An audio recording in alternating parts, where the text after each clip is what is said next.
It's so full, right? So full. Let's just give everybody a round of applause so far. Yay. You can see the work. You can see the work these panelists have put into it. When we saw the handouts, we said, oh my gosh. Okay, Anita's last. The topic is helping leaders to adapt to a changing corporate culture. Again, this could take an hour by itself. Anita Attridge is a former HR executive and head of OD in a number of companies, and now a 5 o'clock Club master coach and business coach. She's an expert on corporate culture. Get ready for the Q&A because you're part of the panel too. We know that you have experiences, you have questions. Get them ready now so we can squeeze more stuff into this short time we have. Here is Anita's handout. Take it away, Anita. Talk fast.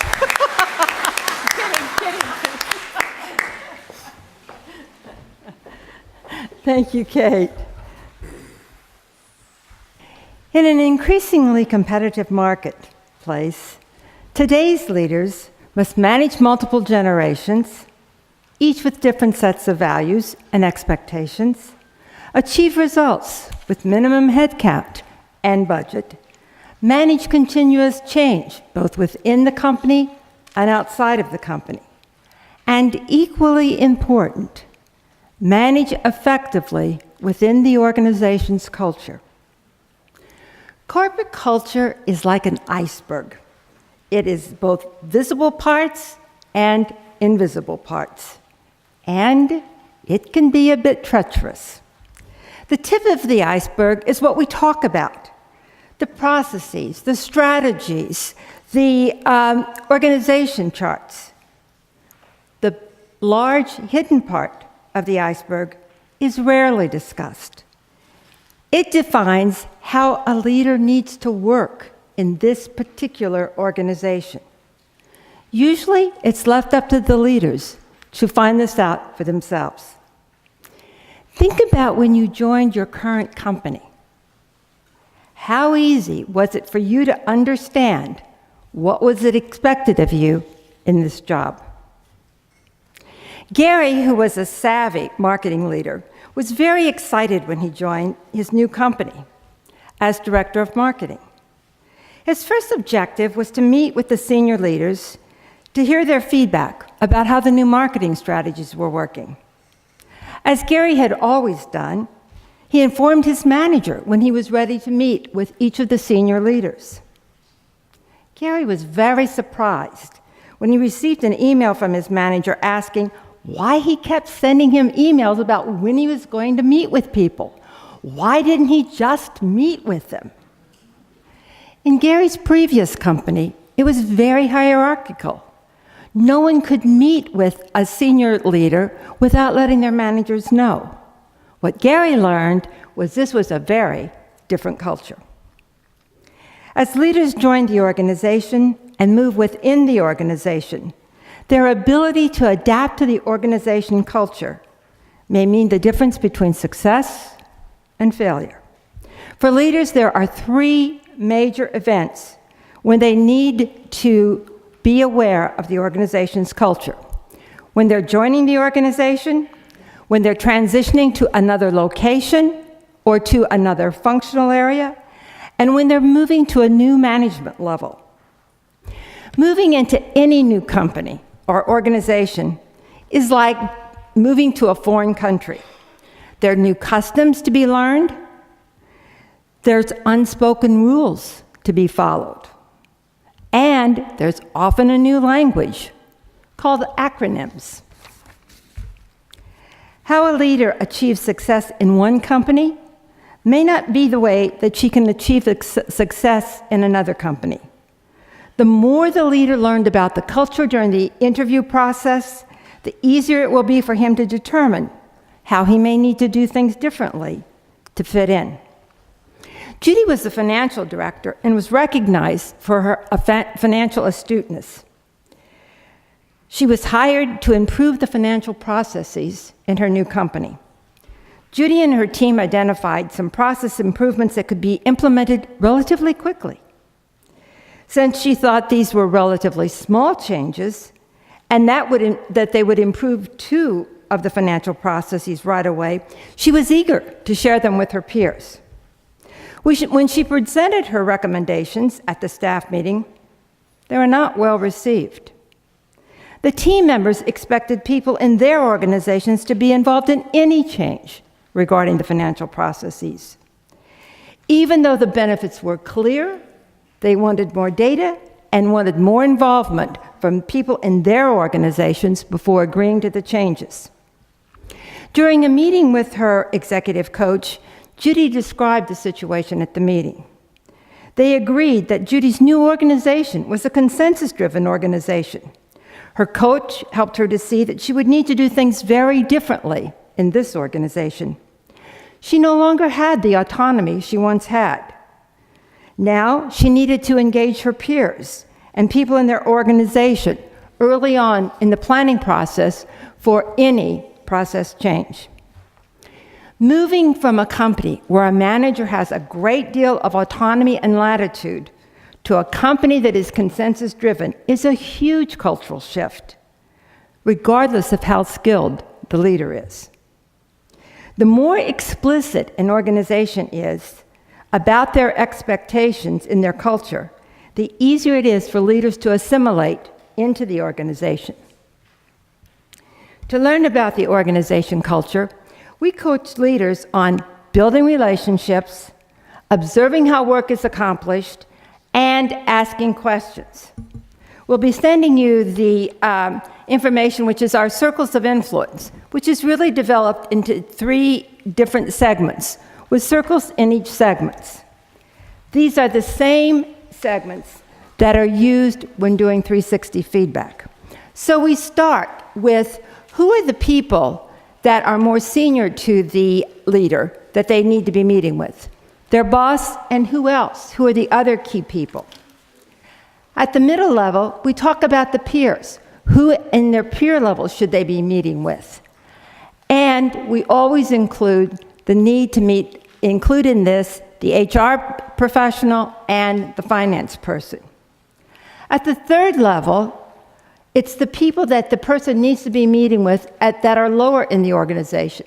This would include the people in their direct reports and, of course, their boss's administrative associate.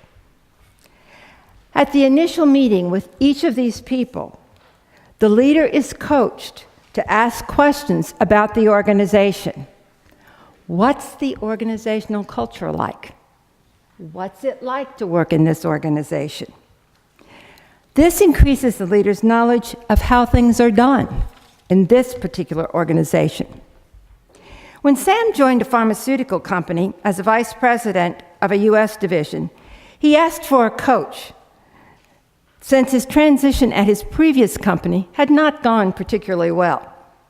When Sam and I met, we discussed his background, the expectations in his new position, and his understanding of the organizational culture.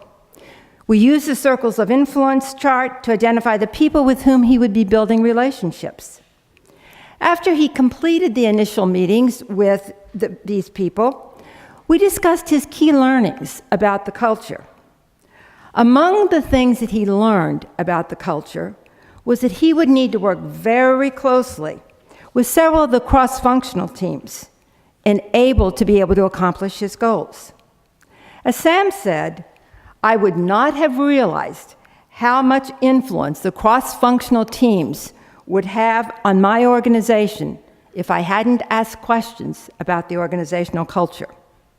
With the information he gained from meeting with the people in his circle of influence, Sam was ready to develop a more focused 90-day plan that included how he would work in this organization. Even within the company, there are cultural differences to be observed when moving from one location to another or from one function to another. Jim, who was a sales manager in a large metropolitan branch, was thrilled with his new promotion to a sales management position in the corporate headquarters. He'd always exceeded his goals in the field, and he felt he was well prepared for his new position. After 6 weeks in the job, Jim was frustrated and felt that all he did was attend meetings. When he met with his coach, Jim asked what he thought he should be doing. He thought he'd really made a mistake in accepting this position. When he was in the branch, it was clear what he needed to do to accomplish his goals. Not so in his new position. It was frustrating to have to attend so many meetings, particularly those he considered a waste of time.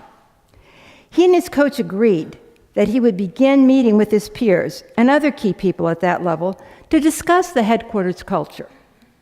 He found that several of his peers had also been in branch positions and were able to give him valuable insights about how the corporate culture worked and how things really got done here. With new insights, Jim was able to put together an action plan with his coach and began working on what he needed to do to fit into the culture and accomplish his objectives. Within the company culture, there are also strong location and functional cultures. The need to understand these cultures is important as leaders transition into new areas. The final event, when leaders need to adapt to the organization culture, is as they move from one management level to another. Jenny was promoted to the Director of Shared Services and now had the responsibility for a department of 30 people with 3 managers reporting to her. The transition from managing professionals to managing managers in the organization seemed like a very easy transition. She knew the organization very well. At cross-functional meetings with her peers, Jenny listened and didn't say a lot. She participated only when the topic was about her organization, even though she was continuously encouraged to speak up on other topics. Her peers felt Jenny was not being a team player. When Jenny began working with her coach, she was aware that she needed to speak up in meetings. However, she felt it really wasn't that important, as long as she managed her organization well. She was not meeting with her peers because she was too busy managing her own organization. Working with her coach, Jenny began to realize that the expectations for her new job were far more than she understood.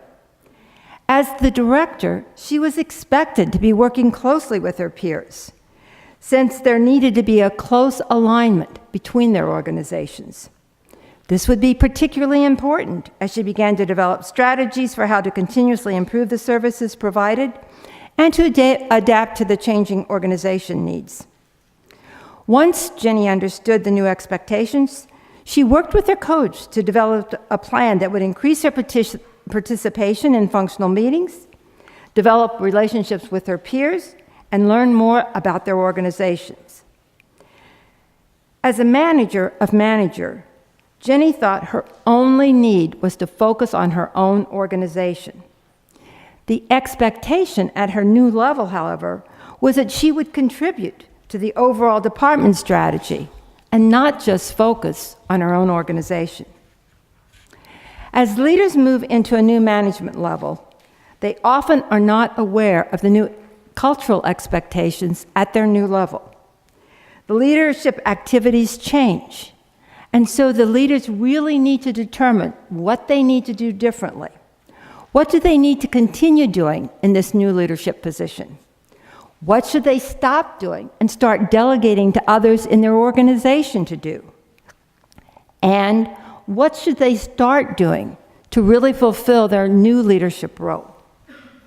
In summary, today's leaders are facing increasingly complex leadership roles, providing support and clarity about cultural expectations as they transition into the company, another location or function, or another management level can significantly increase their performance in their new leadership roles and the performance in their new organizations.